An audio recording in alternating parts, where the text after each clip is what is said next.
자, 오늘도 이제 유튜브로 우리가 예배를 드리고 있습니다만 무엇보다도 좀 익숙하진 않겠죠. 아직까지도. 그러나 어느 곳에 있든지 간에 하나님이 함께 하심을 믿고 집중해서 그 가정 자체가 예배의 초소가 되는 그런 큰 은혜의 변화들이 있었으면 좋겠다라는 생각을 합니다. 오늘도 뭐 시간이 그래 짧지는 않을 것 같은데 재미가 없을 것 같아서 좀 걱정이에요. 성령의 도우심을 간절히 바라는 마음으로 전하겠습니다.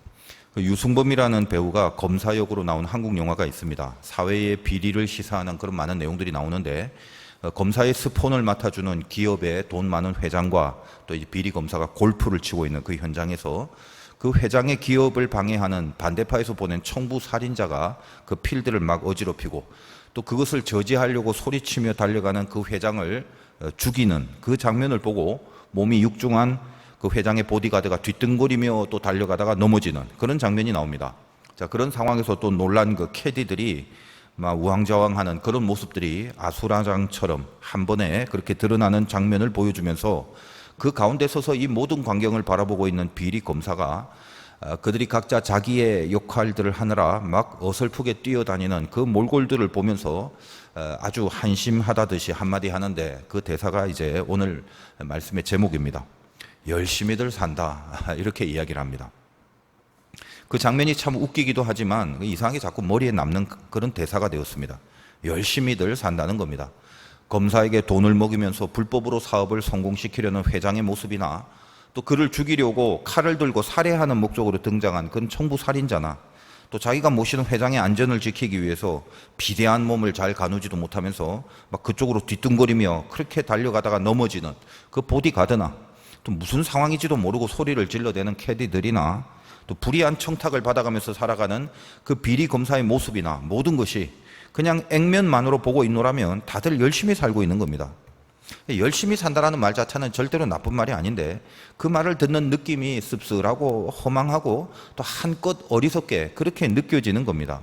왜 그런 느낌이 들겠습니까? 다들 이렇게 틀린 방향으로 열심히 달리고 있기 때문 아니겠습니까? 이 요한복음은 마지막까지 주님이 아무리 진지하고 또 깊이 있는 말씀을 전하더라도 전혀 말귀를 알아듣지 못하더라, 그 메시지를 주고 있습니다. 단순하게 생각해보면 알아듣지 못하는 말을 주님이 왜 계속 끝날 때까지 하시는가, 이런 의문도 듭니다. 이유는 간단하죠. 이 요한복음은 성경으로 남아갔고 역사가 지속되는 동안 늘 인간이 읽고 또 묵상하고 적용하라고 쓰여진 그 책입니다. 그래서 요한복음은 기록 목적이 분명하다고 말씀드렸죠. 그러니까 당시에 주님의 말씀을 들을 수 있는 그 근처 사람들만 겨냥한 그 말씀이 아니라 그것을 넘어서서 역사가 진행되고 있는 한 온 인류에게 전하시는 하나님의 말씀이기 때문에 당시에 그들은 못 알아듣는다 해도 지금 우리들을 향해서 이 복음의 진수를 전하고 가르치시려는 깊은 의도가 있기 때문입니다. 그래서 주님은 이 못 알아듣는 무리들에게 그 못 알아듬에도 불구하고 끝까지 아무튼 강론을 하시고 있는 겁니다. 자, 오늘 등장하는 유대인들의 모습을 보면 한마디로 참 열심히 살고 있습니다. 적어도 유대인이니까 그들의 삶이라는 건 당연히 믿음의 삶일 수밖에 없고 그들이 구약을 믿고 하나님의 백성으로 메시아를 대망하고 살고 있는 사람들입니다. 그러니까 어떤 열심이겠습니까? 당연히 그들의 신앙과 믿음을 통한 종교적인 열심이 아니겠습니까? 메시아로 여겨지는 모습을 가장 강력하게 갖추고 있는 예수님이 오병이어를 통해서 이제 본격적으로 그들의 주된 관심의 대상이 되었습니다. 그러므로 이 오병이어를 경험한 유대인들은 드디어 이제 이 예수를 향한 저들의 열심들을 발휘하기 시작을 합니다. 오늘 이제 본문 22절을 보겠습니다. 이튿날 바다 건너편에 서 있던 무리가 배 한 척 외에 다른 배가 거기 없는 것과 또 어제 예수께서 제자들과 함께 그 배에 오르지 아니하시고 제자들만 가는 것을 보았더니 오병이어 사건을 경험하고 무리들이 흩어지지 않습니까? 예수님이 그들을 흩어버리고 산으로 올라가시죠. 그러니까 그 다음 날 이제 그들이 뭘 또 목격했냐, 흩어진 무리들이. 가만 생각하니까 분명히 그 배가 한 척 있었는데 그리고 예수님은 그 배에 안 타고 산으로 가셨는데 제자들만 그 배를 타고 가는 것을 봤다라는 말입니다. 그리고 23절 보겠습니다. 그러나 디베랴에서 배들이 주께서 축사하신 후 여럿이 떡 먹던 그곳에 가까이 왔더라. 디베랴는 갈릴리 바다를 말하는 겁니다. 다시 말하면 그 무리들이 이제 배를 타고 예수님을 만나려고 다시 흩어졌다가 그 오병이어가 베풀어진 현장으로 배를 타고 다시 몰려온 겁니다. 자, 이것만 봐도 참 열심히 살죠. 어찌 보면 저들이 주님을 향한 너무나 상당한 그 큰 열정, 그걸 갖고 있기 때문에 배를 타고 다시 그곳으로 지금 가고 있다. 얼마나 큰 열정을 느낄 수 있는 그런 그 장면입니까? 그리고 나서 24절 봅니다. 무리가 거기에 예수도 안 계시고 제자들도 없음을 보고 곧 배들을 타고 예수를 찾으러 가브나움으로 가서, 자, 배를 타고 왔긴 왔는데 이미 사람이 없는 거죠. 주님도 없고 제자들도 없는 겁니다. 그러니까 자, 이미 제자들은 배를 타고 떠난 것을 봤으니까, 어제 오병이어 사건 이후에, 그러니까 제자들은 없다? 그럼 그러려니 해도 되는데, 그럼 도대체 산으로 갔던 예수님은 배도 없으니까 어디 딴 데 가신 건 아니고 뭔가 그 주변 어딘가에 계실 수도 있을 것이다 라고 생각을 해서 무리들이 배를 타고 다시 한번 몰려온 겁니다. 참 열심히들 살죠. 근데 아무도 없으니까 어떻게 할까 하다가 다시 배를 타고 예수님을 찾으러 이 가버나움으로 가게 됩니다. 그러니까 아마도 혹시 어떤 방법으로든 주님이 어딘가를 갔다면 제자들이 배를 타고 갔던 방향에 있는 바로 그 장소, 즉 가버나움이 아닌가라고 판단을 했겠고, 그 가버나움을 향해서 다시 배를 타고 쫓아가는 겁니다. 참 열심히 살지 않습니까? 자, 결국은 주님을 만나게 되고 그 열심의 끝에 만난 주님 앞에 질문을 하게 됩니다. 25절이요. 바다 건너편에서 만나 랍비여 언제 여기 오셨나이까 하니, 주님 언제 여기 오셨나요? 이 질문은 지금 시간을 묻는 질문이기보다는 지금 상황 판단을 해보니까 배도 없는데 우리가 다 아는데 도대체 여기까지 이 시간에 어떻게 올 수 있었는가라고 하는 그 의아함을 호소하는 겁니다. 자, 그럼 그들에게 주님이 뭐라고 하십니까? 26절에 예수께서 대답하여 이르시되 내가 진실로 진실로 너희에게 이르노니 너희가 나를 찾는 것은 표적을 본 까닭이 아니요 떡을 먹고 배부른 까닭이다. 그렇게 말씀하시죠. 이 부분의 영적인 의미를 좀 분명히 이제 풀어드리자면, 너희들 참 열심히 산다. 니들이 그토록 열심을 부리면서 나를 지금까지 찾는 거는 내가 너희들에게 주는 메시지를 따르려는 열심이 아니라 등 따시고 배부른 인생을 살아보려는 바로 그 열심이 아니더냐, 그 말입니다. 그리고 이제 이어서 또 말씀을 하십니다. 27절 보겠습니다. 썩을 양식을 위하여 일하지 말고 영생하도록 있는 양식을 위하여 하라. 양식은 인자가 너희에게 주리니 인자는 아버지 하나님께서 인치신 자니라. 어쨌든 이 양식은 인자가 준다고 그렇게 분명히 말씀했습니다. 이런 말이죠. 뭘 그렇게 열심히 하려고 하냐? 니들의 열심이라는 거 썩을 양식을 위한 일이 아니냐? 썩는다는 말은 뭐 이게 상태가 안 좋다는 말이 아니라 영원한 게 아니란 거죠. 그러니까 사라지고 없어질 이 땅의 양식을 위해서 지금 열심히 일하려고 하는 거 아니더냐? 그 열심의 방향을 그걸 분명히 바꿔야 된다. 영생하는 양식, 즉 이 땅에서 없어져 버리는 그 양식이 아니라 영원한 것을 향해서 일을 해라. 바로 그 양식이라는 건 내가 너희에게 줄 거다. 인자는 예수님이죠. 인자는 하나님이 그것 때문에 보증하신 존재다 이 말이에요. 그러므로 영원하신 하나님이 그 영생을 위해서 보내주신 그 양식, 그 떡이 바로 너희들이 구해야 될 진짜 양식이다. 내가 바로 너희들의 떡이다. 내가 나를 너희에게 줌으로. 누가 준다고요? 주님이 스스로, 하나님이 내가 나를 너희에게 줌으로, 그게 오병이어죠. 너희에게 영생을 주려는 것이다. 그게 이 오병이어를 통해서 가르쳐준 메시지입니다. 그렇게 말씀을 무리들에게 하시죠. 그러니까 주님은 드디어 자기를 찾아온 그 열심히 있는 무리들에게 너희가 경험했던 그 오병이어가 어떤 의미로 행하여진 표적인가를 오늘 가르쳐 주신 것입니다. 자, 어떤가요? 이제 이쯤 하면 뭔가 말귀를 알아들어야 되는데 이 무리들은 또 답답한 질문을 하고 있습니다. 28절 보겠습니다. 그들이 묻되 우리가 어떻게 하여야 하나님의 일을 하오리까? 그럼 이거 잘 한번 생각해 보십시오. 참 열심히들 살려고 합니다. 하나님 일을 하려고 한답니다. 그냥 아주 일을 하고 싶어 죽겠는가 봅니다. 어떻게 해야 하나님의 일을 하고 할 수 있냐? 이렇게 묻는 거 아니겠습니까? 자, 방금 전에 제가 성경을 읽으면서 조금 강조를 했죠. 그 양식은 인자가 너희에게 준다 이렇게 말하지 않았습니까? 자, 주면 받아 먹으면 되죠. 뭘 또 하려고 합니까? 받아 먹으면 되는데 지금 주겠다고 했는데 어떻게 또 해야 되는가를 묻습니다. 분명히 주겠다고 했는데 그 주님이 하는 일인데 자기들이 뭘 해야 하냐고 묻는 겁니다. 그래서 잠깐 이 대화를 우리가 좀 신학적으로 해석을 해보자면 이런 거죠. 자, 율법이라는 건 행위를 필요로 합니다. 그래서 열심히 율법을 행하여 구원을 얻고자 하는 그들에게 니들이 어떤 일을 열심히 함으로써 그렇게 얻어지는 게 구원이 아니다. 구원은 내가 준다. 내가 구원을 준다. 그 말씀을 하시는 거죠. 신학적으로 본다면. 그래서 주님은 자꾸만 어떤 열심히 있는 일을 구하고 있는 무리들에게 구체적으로 그게 뭔지 다시 한번 가르쳐 줍니다. 29절입니다. 예수께서 대답하여 이르시되 하나님께서 보내신 일을 믿는 것이 하나님의 일이니라 하시니. 그러니까 너희들 지금 하나님의 일을 하고 싶어서 그 하나님의 일이 뭐냐고 묻고 있냐? 그렇게도 열심히 일을 하고 싶더냐? 하나님의 일을 열심히 하고 싶다 이 말이지. 내가 다시 한번 가르쳐 주는데, 그렇다면 그 하나님의 일이 뭔가 하면 하나님이 보내신 나를 믿는 게 하나님의 일이다. 그러니까 딴짓 하려고 하지 말고 나를 믿어라. 그게 하나님의 일이다. 그렇게 말씀을 하시는 거죠. 이 영원한 양식은 주님이 직접 주신다고 그랬습니다.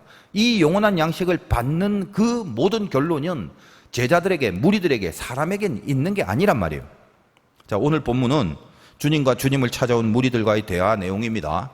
그래서 이 대화의 흐름을 통해서 성경이 뭘 말하고 싶은지를 지금 추적하고 있는 거예요. 성경을 읽으면서 기본적인 주제를 중심으로 그렇게 이해를 조금씩 해나가야지 정확한 성경의 의도를 알게 되기 때문에, 혹시 이제 또 좀 지루할지 모르지만 이 성경 내용에 충실한 설교를 하려고 하는 거니까 여러분 가정에서 그냥 넋놓고 있다 보면 왜 이렇게 지루해? 뭐 이럴 수도 있습니다. 그러니까 다시 이 중반전쯤 와서 조금 더 집중을 하면서 한번 계속해 보겠습니다. 성경을 읽는다는 건 중심의 맥을 꼭 놓치면 안 되겠죠.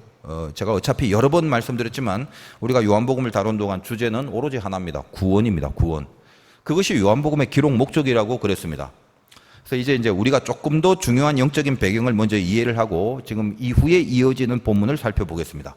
자, 우리 잠깐 환기를 시켜서, 자, 예수님이 메시아 공생애를 시작하면서 사탄의 시험을 받지 않습니까? 세 가지였죠. 돌이 떡이 되게 하라. 높은 곳에서 뛰어내리면 천사가 받쳐준다. 그리고 하나님 말고 나한테 경배해라. 사단한테 절해라. 그럼 세상을 다 줄 것이다. 바로 이 세 가지 시험이 주님이 메시아의 사역을 하면서 늘 따라다니고 극복해야 될 시험이었습니다. 말할 것도 없이 뭐 시대의 종들이나 예수 믿는 모든 자들은 하나님을 믿는 믿음의 삶을 살아가면서 이 세 가지의 시험 속에 늘 놓여져 있습니다. 자, 마귀는 유대인들에게 바로 이 시험을 동일하게 주님을 향하여 하도록 뒤에서 작업을 하고 있는 겁니다. 자, 요한복음 6장의 흐름을 생각해 보시기 바랍니다. 여러분, 이 세 가지의 시험이 어떻게 비유적으로, 대비적으로 예수님의 이 메시아 사역의 그 모든 노정 가운데 이렇게 대비되면서 적용되고 있는가를. 자, 일단 오병이어 사건 이후 어떤 사건이 벌어지죠? 6장은 물 위를 걷는 사건이 있습니다. 그리고 이제 오늘 이제 다루고 조금 있다가 더 구체적으로 보겠지만 만나에 대한 그 사건으로 연결됩니다. 오병이어, 물 위, 만나. 자, 예수님의 아까 공생이 시작할 때 세 가지 시험 한번 보겠습니다. 돌이 떡이 되게 하라는 시험은 오늘 요한복음 6장에 의하면 오병이어의 사건으로 대비되고 있죠. 성전 꼭대기에서 뛰어내리면 천사가 받쳐줘서 너는 안 죽는다라는 그 시험은 물 위를 걷는 사건과 베드로가 따라 하다가 의심을 하고 물에 빠진 후에 주님이 건져주신 사건과 대비를 이루게 됩니다. 그리고 이제 이 마지막에 마귀에게 경배하라는 사건은 이제 이후에 살펴볼 이 만나의 사건과 대비를 이루는 것입니다. 세상의 권세가 마귀에게서 오는 것이 아니라 오직 하나님에게서 오는 것이라고 말씀을 하시면서 시험을 이기셨던 그 승리가 요한복음 6장의 사건을 통해서 하나씩 증거되고 증명되고 있음을 알게 되는 겁니다. 예수님에게 다가갔던 마귀의 시험 전부 다 딱 한 가지 목적입니다. 예수야, 네가 잘난 티를 내라, 그거죠. 네가 죽어서 구원을 이루지 말고 보란듯이 살아서, 강력하게 살아서, 높이 살아서 구원을 이루라라는 속삭임이었습니다. 그런데 주님은 전부 다 하나님 앞에서 자기를 죽임으로 하나님을 드러내는 것으로 이겨내신 거죠. 그것이 말씀으로 이기신 예수님의 시험의 승리 아니겠습니까? 그러므로 구원이라는 건 오로지 예수님 당신을 죽게 하셔서 이루는 하나님께 있다라는 거, 이걸 끝까지 선포하는 복음에 있음을, 그거를 말씀하시는 것입니다. 조금 더 구체적으로 보겠습니다. 자, 첫 시험이 무엇입니까? 오병이어 사건 후 분명히 돌을 떡으로 만드는 것과 동일한 표적 아니겠습니까? 그리고 나서 임금의 자리를 떠나 홀로 산으로 가십니다. 오병이어는 당신이 드러나는 표적, 예수가 드러나는 표적이 아니라 오히려 주님의 죽으심을 말하는 것이었습니까? 그렇지 않습니까? 우리가 오병이어 때 다루었지만 그 몸을 찢으시며 떡을 뗀다라는 사건 속에 단지 돌을 떡으로 만드는 그런 화려함과 부유함과 풍성함의 능력자라는 게 아니라 분명히 겉으로 모양은 오병이어가 돌을 떡으로 만드는 것 같은 풍성함으로 드러났지만 그걸 이루시는 과정 가운데 예수님은 그 몸을 찢으시고 스스로 죽으심으로 구원을 이루게 하는 그 복음을 말하는 것이지 않았습니까? 돌을 떡으로 만들어서 부자로 센 사람으로 능력 있는 사람으로 사역을 해라. 그렇게 해야 임금처럼 네가 군림한다. 바로 그 시험을 이기셨던 것입니다. 두 번째로 뛰어내리면 천사가 받쳐준다는 시험도 동일한 표적으로, 동일한 원리의 표적으로 물 위를 걸으시면서 물에 빠지지 않는 모습으로 나타내셨습니다. 높은 데서 뛰어내리면 그 발이 돌에 닿아서 죽거나 상해야 되는데 또 동일하게 물 위를 걷는다는 것은 물에 빠져 죽을 수밖에 없는 건데, 그러나 마귀의 말처럼 사자들을 통해서 물 위에 주님을 안 빠지게 붙들어 준 것이 아니라 오히려 주님이 당신의 손으로 물에 빠진 베드로를 잡아 올려주셨습니다. 마태복음과 마가복음에는 이 제자들이 물 위를 걷는 주님을 유령이라고 그럽니다. 유령이란 헬라어 판타스마는 성경에 딱 2번 나옵니다. 이 헬라어는. 그러니까 여러분이 성경을 읽다가 혹시 뭐 유령이란 구절이 있는지 몰라도 동일한 유령이라도 헬라어 원어의 판타스마는 딱 2번, 바로 이 물 위를 걷는 예수님을 보고 제자들이 했던 소리, 마태복음, 마가복음 그렇게 한 번씩 딱 2번 나옵니다. 여러분, 유령이란 게 뭐죠? 살아있는 사람이 아니죠. 물 위를 걷는다고 해서 제자들조차도 천사들처럼 야, 예수님 안 떨어지네, 안 빠지네, 하늘에서 떨어져도 안 다치네, 그렇게 많은 천사들처럼 예수님을 경배하고 예수님을 위대하고 막 높은 사람으로 그렇게 처음부터 여기지 않았습니다. 그냥 보고 유령이라고 그럽니다. 물에 빠지지 않도록 천사들이 받들어주는 그런 존재로 여기지 않습니다. 어떻게 보면 제자들에게 처음 보이신 주님의 모습은 죽은 모습입니다. 살아있는 모습이 아닙니다. 그 주님이 당신의 손을 내밀어 주십니다. 유령으로 여겼던 제자들에게 그 손은 살아있는 사람의 손이 아니죠. 주님의 죽으심을 통해서 그 죽으신 손이 구원을 이루시는 장면입니다. 베드로를 잡아 올렸던 그 모습이죠. 이제 세 번째 시험이 있습니다. 마귀가 자기에게 경배하는 모든 걸 준다고 했습니다. 바로 이 세 번째 시험을 이제 오늘 본문 이후 이제부터 다루어야 될 내용과 대비를 시켜보는 겁니다. 이제 좀 이 영적인 감을 잡고 다시 요한복음에 남은 본문을 보겠는데, 자, 열심히 살려고 하면서 하나님의 일을 하기를 원하는 그 무리들에게 하나님의 일은 예수 믿는 것 뿐이야 라고 말씀을 하셨지 않습니까? 근데 이제 거기에 대고 무리들이 뭐라고 하는가를 한번 살펴보겠습니다. 30절 본문. 그들이 묻되 그러면 우리가 보고 당신을 믿도록 행하시는 표적이 무엇이니까, 하시는 일이 무엇이니까. 자, 이게 지금 무슨 말인가 하면 조금 그 다른 번역서를 보면 좀 이해가 되는데 이런 겁니다. 제가 풀어서 설명을 해드리자면, 아유, 알았어요. 자, 그러니까 우리는 지금 하나님의 일을 하려고 하는데 주님이 지금 하나님의 일이라는 건 당신을 믿는 게 그 일이라고 하셨죠. 오케이. 일단 받아들이겠습니다. 자, 그러면 이제 우리는 열심히 살아야 하니까, 참 열심히 사는 거 좋아요. 사람들 보면 열심히 살아야 하니까 일을 해야 하는데, 자, 당신을 믿는 그 일 한번 해볼게요. 지금 그러고 있는 거예요. 그러나 바로 전에 주님이 뭐라고 하셨습니까? 영생하는 양식을 위하여 일하라고 하시면서 그 양식은 인자가 너희에게 준다라고 분명히 말했죠. 그러니까 일이라고 하니까 일이라는 거지 실은 일이 아니죠. 그 양식을 주님이 준다는데, 내가 준다는데 받는 입장에서 뭔 할 일이 있겠습니까? 그게 복음이고 그것이 구원이라는 것을 말하는데 참 알아듣지 못하죠. 그러나 우리가 이해를 해야 됩니다. 실은 저나 여러분도, 우리도 지금 알아듣지 못하면서 살아가고 있는 경우가 태반입니다. 일단 다시 한번 정리를 하겠습니다. 자, 무리들이 이 주님의 말을 듣고 그러면 이제 우리가 주님을 믿는 게 일이라고 그렇게 말씀을 하시니까 일단 접수하고 그 믿는 일을 하겠습니다 라고 하면서, 당신을 믿는 그 일을 하려면 뭔가 믿을 만한 동기부여가 돼야 되는데 혹시 표적 같은 거 있나요? 딱 보고 바로 믿게 될 만한 그런 일을 좀 해주시지 않으렵니까? 딱 그것만 보면 믿어줄 수 있는 그런 일 좀 해보세요. 우리도 그거 보고 믿어드릴게요. 아, 믿는 게 일이라면서요. 그러니까 믿을 수 있게끔 당신이 뭔가를 한번 보여주세요. 이 말입니다. 이 5절이 참 쉬운 듯 어렵고 그렇죠. 무리들과 이 주님의 영적인 코드가 완전히 다르기 때문에 지금 이것을 종합해서 해석을 해야 되는 우리들도 참 어렵습니다. 자, 주님 입장에서 참 짜증이 나시겠죠. 야, 무슨 일을 또 보여달라는 거야? 뭔 표적을 보이란 말이냐? 니들 지금 오병이어 보고 온 사람들 아니냐? 참 황당하다. 아마 그런 마음이 아니겠습니까? 뭐 인간적으로 쉽게 우리가 이해를 하기 위해서 주님의 마음을 한번 그렇게 풀어보는 겁니다. 그러면서 이제 연결하여 또 무리들이 말합니다. 31절.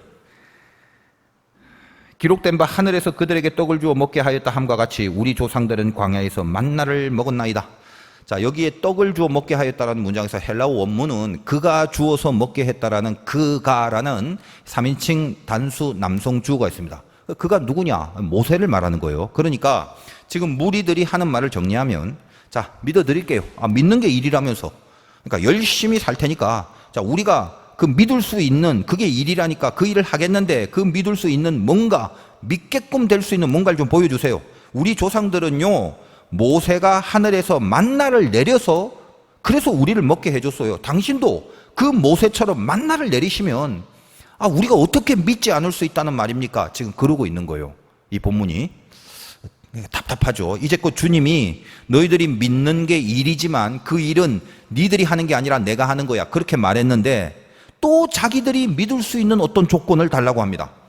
저번에 제가 만나 설교를 하면서 만나라는 것이 이스라엘을 시험하려고 준 것이다 라고 했습니다. 만나를 줘서 배부르게 해주면 너희들 말처럼 과연 잘 믿는지 그렇게 한번 시험해 본다는 뜻이라고 그랬죠.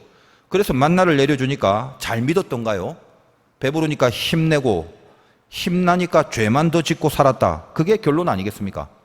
믿음은 그렇게 해서 생기는 게 아니란 말입니다. 그런데 지금 무리들이 여전히 그 만나의 착각을 반복하고 있는 거죠. 먹여주기만 해봐. 내가 한번 놀라 자빠질 정도로 믿어드릴게. 믿는 게 일이라면 그거 못할 거야. 아주 그냥 입이 떡 벌어질 정도로 믿어드릴 테니까 먹여주기만 해봐. 이게 어마무시한 열심이죠. 자, 로또에 일단 당첨시켜준다면 새벽기도, 철야기도, 금식기도, 그런 거 못하겠습니까? 내가 다 해드릴 테니까 딱 당첨만 한번 시켜주세요. 자, 이제 이게 이런 식으로 가게 되면 급기야 어떻게 되나요? 세상을 다 준다면 그 마귀한테 경배 한번 해주지 뭐, 이렇게 가는 겁니다. 어떻습니까? 우리 화두교회 성도님들은 좀 다른 신앙을 하고 지금 살아가고 있나요? 다르다고 믿습니다. 아주 믿고 싶어요. 썩을 양식을 위해서 일하지 말라 분명히 말했는데 결국은 또 영원하지 않을 그 양식을 위해서 열심히 지금 나타나는 거죠.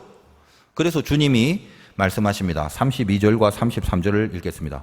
예수께서 이르시되 내가 진실로 진실로 너희에게 이르노니 모세가 너희에게 하늘로부터 떡을 준 게 아니다. 모세가 아니야. 내 아버지께서 너희에게 하늘로부터 참떡을 주시나니 하나님의 떡은 하늘에서 내려 세상에 생명을 주는 것이니라. 무슨 말입니까? 자, 일단 만나라는 건 니들이 말하는 것처럼 모세가 준 게 아니라 하나님이 주신 거야. 그러니까 모세를 경배하듯이, 모세 때문에 만나가 내렸다라고 착각을 하고 그 모세를 경배하듯이 나를 그렇게 여기고 나를 경배하려고 하지 마라. 나에게 절한다고 내가 모든 걸 주는 거 아니야. 오직 하나님만 경배해라, 그 말이죠. 이것이 지금 세 번째 시험을 이기는 그 메시지가 되는 겁니다. 그리고 그 하나님이 주시는 떡은 참떡이다. 썩어지고 없어질 이 땅의 떡이 아니라 그냥 만나는 한 번 먹고 뱃속에 들어가고 소화돼서 배설하면 끝나는 거잖아. 그러나 하나님이 주시는 떡은 그 정도의 차원이 아니다. 하늘에서 내려 세상에 생명을 주는 거다. 결국 그 참떡이 무엇이라는 말입니까? 연결하여 계속 요한복음 6장은 떡 얘기를 할 것인데 바로 그 참떡이 뭐다? 예수 그리스도가 생명을 주는 참떡이다. 그 복음을 말씀하시는 겁니다. 제가요 이제 수백 번 수천 번 말씀드린 내용이 뭡니까? 우리 기독교 신앙이라는 거, 세상을 얻을래 하나님을 얻을래, 거기에 우리 믿음의 진위가 달려있는 겁니다. 여러 번 제가 드린 그런 재미있는 예화이며 또 질문이기도 하지만, 여러분이 주일 예배를 의도적으로 한번 빠지면 100억을 준다 그런다면 어떡하시겠냐, 이 질문을 늘 해보시기 바랍니다. 이게 마귀의 세 번째 시험이에요. 아주 간단한 시험입니다. 100억 줄 테니 의도적으로 100억을 받기 위해서 주일 예배 한번 빠져. 어쩔 겁니까? 그걸 뭘 물어요? 당연히 땡땡땡이죠. 그 땡땡땡이 여러분의 믿음의 진위를 결정하는 겁니다. 그냥 저는 받고 한번 쉴래요냐? 아니면 필요 없습니다. 이게 더 중요하니 예배를 지키겠습니다. 이겁니까? 그러니까 이해를 잘하세요. 뭐 특별한 상황들, 아프다든지 어디 뭐 외국으로 여행을 갔다든지 뭐 섬에 갔다든지 기타 등등의 특수한 상황 말고 그냥 단지 그 100억을 받을 의도로 주의를 의도적으로 한번 빠지면 그 100억이에요. 그러니까 마귀한테 한 번만 경배하면 세상을 얻는 것과 같은 거죠. 어떻습니까? 어떻게 하겠습니까? 속으로 이게 짱구 굴리면 안 되죠. 자, 일단 100억을 받고 그 다음에 금식하면서 눈물로 회개하면 안 될까? 그런 거 없습니다. 제가 이런 예를 드니까 어떤 교육자가 그래요. 아니, 목사님 뭐 그렇게 큰 돈을 거십니까? 1억만 걸어도 예배 빠질 사람 수두룩하게 나옵니다. 그러더라고요. 뭐 우리 화두교회 성도님들 절대 아니라고 제가 믿고 있습니다. 여러분 복잡한 설교, 어려운 이야기 할 필요 없어요. 그냥 그거 하나에 달려 있는 거예요. 우리들의 믿음이 뭐죠? 세상을 얻기 위한 믿음입니까? 하나님을 얻기 위한 믿음입니까? 그리고 이런 말을 수천 번 한들 하나님을 얻으십시오. 세상과 등을 돌리고 100억이 중요합니까? 예배가 중요하죠. 하나님이 중요하죠. 이게 말로 외친다고 이걸 듣고 있는 여러분의 심령이 바뀔 내용입니까? 단지 저는 우리 믿음이 진짜인지 가짜인지에 대한 시금석을 지금 말씀드리고 있는 것입니다. 혹시 지금 이 설교를 듣고 속으로 나 저 갈등되네 라고 갈등하고 있는 분들 분발하셔야 됩니다. 제가 감히 가짜라고 얘기는 못하고요. 우리 인간 다 연약하니까 분발하십시오. 갈등을 하는데 계속 찔리고 내가 이렇게밖에 안 되나 하고 속으로 애타해하고 있는 모습이 있는 사람들은 가능성이 있는 것입니다. 과감하게 하나님을 얻는 게 나의 신앙입니다. 그렇게 고백할 수 있는 경지로 반드시 가셔야 됩니다. 그게 아니면 믿음은 없습니다. 우리들의 모습과 이 유대인의 무리들, 이들의 말, 이 대화들 한번 보십시오. 우리 34절 한번 보겠습니다. 그들이 이르되 주여 이 떡을 항상 우리에게 주소서. 참 열심히 살지 않습니까? 또 달랍니다. 항상 달래요. 항상 그냥 안 떨어지게 죽을 때까지 달랍니다. 아직도 이 무리들의 마음에는 썩어질 양식을 위하는 열심으로 가득합니다. 지금 썩지 않을 영의 양식의 얘기를 계속 지금 하고 있는데도 아무리 들어도 결국은 썩어질 양식을 위한 열심으로 가득하고 있는 거죠. 그러면서 주님, 주여, 주님을 영상 부르고 있습니다. 누구 이야기죠? 이걸 저와 여러분의 이야기로 받으셔야 된다는 겁니다. 그래서 이 무리들 앞에 주님이 뭐라고 하십니까? 35절과 36절. 예수께서 이르시되 나는 생명의 떡이니 내게 오는 자는 결코 줄이지 아니할 터 나를 믿는 자는 영원히 목마르지 아니하리라. 그러나 내가 너희에게 이르기를 너희는 나를 보고도 믿지 아니하는도다 하였느니라. 자, 그 생명의 떡이 나야 나 바로. 근데 내가 아무리 생명의 떡이라고 해도 너희들이 나를 보고 믿지를 않는다. 이게 결론이에요. 얼마나 절망적이지 않습니까?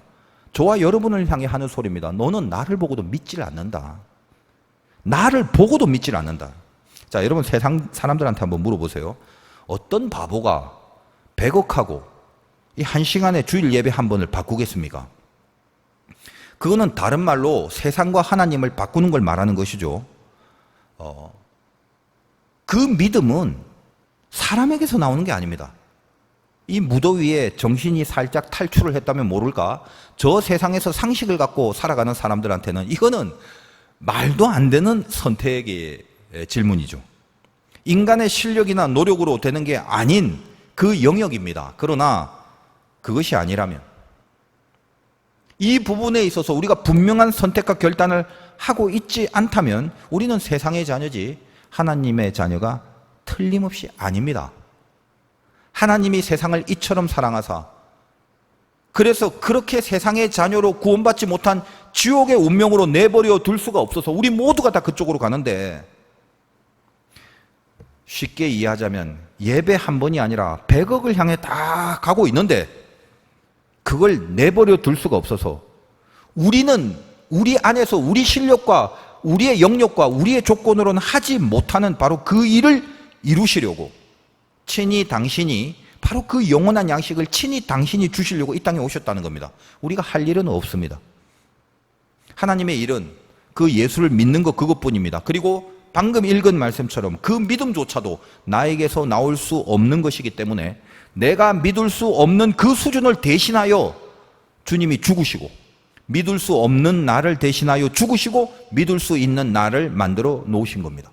다시 말하여 내가 믿을 수 있는 실력을 갖춘 게 아니라 내 안에 믿음을 심어 주신 것이죠. 그분의 죽으심으로. 저는 지금 계속 복음에 대한 이야기를 하고 있는 겁니다. 37절을 읽겠습니다. 아버지께서 내게 주시는 자는 다 내게로 올 것이요 내게 오는 자는 내가 결코 내쫓지 아니하리라. 아버지께서 주셔야만 예수께로 가는 겁니다. 지금 우리가 만약에 예수께 나와 있다면 그건 하나님이 그렇게 해주신 겁니다. 100억을 얻는 것보다 하나님을 얻는 것에 우리의 인생과 운명을 걸 수 있는 그 믿음이라는 건 바로 그렇게 생겨진 것입니다. 38절에서 40절을 쭉 읽어보겠습니다. 내가 하늘에서 내려온 것은 내 뜻을 행하려 함이 아니요 나를 보내신 이의 뜻을 행하려 함이다. 나를 보내신 이의 뜻은 내게 주신 자 중에 내가 하나도 잃어버리지 아니하고 마지막 날에 다시 살리는 이것이니라. 내 아버지의 뜻은 아들을 보고 믿는 자마다 영생을 얻는 이것이니 마지막 날에 내가 이를 다시 살리리라 하시니라. 하나님의 뜻은 살리시는 겁니다. 지금 이 전체의 상황을 보십시오. 전부 다 이쪽으로 흘러갑니다. 그 누구도 한 명도 의인은 하나도 없나니 이쪽이 지옥이며 멸망이며 하나님 앞에 심판받는 그 길인데도 우리는 그냥 그 길을 달려갑니다. 여기에 서려 있는 하나님의 깊은 마음이 뭐라고요? 살리고 싶은 거예요, 우리를. 이것이 복음이 이 땅에 온 궁극의 목적이 되며 주님의 마음이 되고 하나님의 심정이 되는 거죠. 그것을 위하여 주님이 온 겁니다. 오셔서 어떻게 우리를 살리셨냐면 설득하고 능력 베풀고 때로는 좁히고 때로는 떡을 줘가면서 그렇게 살리신 게 아닙니다. 강의하시고 가르치시고 깨닫게 하셔서 아니요. 어떻게 하셨다고요? 자기 몸을 죽이고 찢어서 떼어주심으로 영원한 양식을 먹이심으로 우리를 살리신 겁니다. 그게 기독교고 그게 복음입니다. 이제 다음 시간에 41절 이후에 바로 이 죽으심에 대한 이야기가 계속됩니다. 자, 바로 41절 이전까지는 여기까지 주님을 찾아온 그 열심히들 사는 무리들 꽤 좋았습니다. 마음이 하여간 뭔지 몰라도 뭘 준다니까 좋은 마음으로 열심히 그것도 영원한 거라고 그래. 하늘에서 오는 거 이게 센 거야. 그러니까 더더욱 속으로 좋아하고 그걸 먹으려는 열심히 점점 불타고 있었습니다. 자, 그런데 다음 시간부터는 슬슬 눈치를 보게 돼요. 이게 뭐야? 뭘 준다길래 열심히 찾아왔더니 뭘 자꾸 죽는다고 하고 이 양식은 안 주고 자꾸 자기를 뜯어 먹으라고 하고 무슨 살과 피가 어쩌고 그러고 있네. 이 뭔지 몰라도 점점 마음에 안 드는 겁니다. 오늘 주님의 말씀처럼 나를 보고도 믿지를 못하는 현실들이 나타나게 되는 겁니다. 다음 시간에 다룰 것이고 여기까지 오늘 분량을 다 했습니다. 시간이 많이 걸리고 재미가 없으실지 모릅니다. 교과서를 공부하는 건 절대로 재미있을 수 없습니다. 자, 우리는 다 빨리 답을 알고 싶거든요. 왜? 인생의 문제가 투성인데 그 문제 앞에 얼렁얼렁 답을 내고 싶은 겁니다. 열심히 살고 있잖아요. 열심히 살고 싶잖아요. 답 내려고. 우리 모두가 그런 마음 아니겠습니까? 오늘도 예수를 찾아온 무리들이 조바심을 내고 있어요. 제가 분명히 말씀드리지만 요한복음은 그냥 말 그대로 복음, 그 복음에 대한 이야기만 하게 됩니다. 그것이 요한복음의 목적이기 때문입니다. 다 알아요. 맨날 들었어요. 그냥 어렸을 때부터 들었어요. 그러니까 다 들었는데 다시 또 뭘 어쩌라고요. 빨리 답을 주세요. 만나를 내려주세요. 우리 다 그렇게 신앙생활을 하고 있는 것과 같습니다. 여러분, 진짜 복음이 들어가 버리면 모든 문제는 복음으로 다 풀어낼 수가 있는 거예요. 이게 신자입니다. 모든 문제의 키가 복음이다라는 걸 여러분이 이해할 날이 될 때 깊어진 날입니다. 안다 다 알고 있다 하지만 문제를 풀 수 있는 능력이 전혀 안 보입니다. 채점해 보면 빵점이죠. 우리나라는 인구 대비 교회라는 게 가장 많은 곳입니다. 인구 대비 교회가 가장 많은 이 나라에 늘 말씀드립니다만 자살률, 이혼율, 저출산율이 세계 1위에 등극을 하고 있습니다. 이게 지금 정상이냐고요. 생각이 있으시면 스스로 나의 믿음과 이 한국 교회를 한번 생각해 보란 말이에요. 초대형 메가처치가 이렇게 많은 이 나라가 그래서 복음에 그냥 왕성하여 그렇게 문제를 지금 잘 풀어가고 있는 겁니까? 우리의 통계적 결론이 어떤가요? 몇 년 전인가 TV 프로에 서울대 의대를 졸업하고 25살의 최연소 나이로 병원을 개원한 천재 소녀의 이야기 한번 본 적이 있어요. 자, 수학 문제를 푸는데 자기는 답을 안 보는 습성이 있다고 합니다. 그러니까 어떤 문제를 놓고 1시간 이상 혹은 하루 종일 푼 적도 있고 혹은 며칠 동안에 걸쳐서 오직 그 한 문제만 풀었던 적도 있다고 합니다. 풀어내는 거죠. 그냥 답을 보면 되지. 뭐 그리 오랜 시간 그 고생을 하시나요? 그렇게 보통 사람들은 이야기를 합니다. 교과서에 충실하다는 것이 바로 그런 걸 말하는 거예요. 보통 입시에서 수석한 학생들 인터뷰하면 교과서만 봤다고 합니다. 몽창 거짓말이죠. 그러나 원리는 맞는 말이에요. 이론이 확실하다는 거예요. 개념이 분명하다는 겁니다. 그래서 문제를 풀어낼 능력이 어디 있는가 하면 그 개념이 자기 머리 안에 완전히 들어와 있기 때문이죠. 한국 교회가 이렇게 많은데 문제를 하나도 지금 못 풀고 있잖아요. 다 빵점이다. 다 낙제잖아 지금. 한국 교회의 갱신은 어디에 있는가? 그렇다면 다시 말씀으로, 다시 개념으로, 다시 복음으로 세워져야 다 가능합니다. 아, 목사님, 복음 도대체 뭐예요? 복음은 예수지요. 복음은 예수죠. 이 간단한 명제 안에 온 우주가 다 들어가 있는 깊이와 넓이가 있습니다. 그래서 그것을 차곡차곡 새겨 넣어서 수박 겉핥기식의 복음이 아니라 복음이 능력이 되는 경지까지, 그래서 이 복음이 문제를 푸는데 발휘되는 그 수준을 목표로 요한복음은 계속 진행해 나갈 것입니다.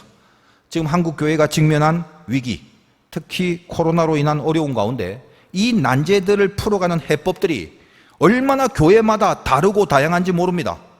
다양하면 좋습니다. 그러나 틀린 건 안 됩니다.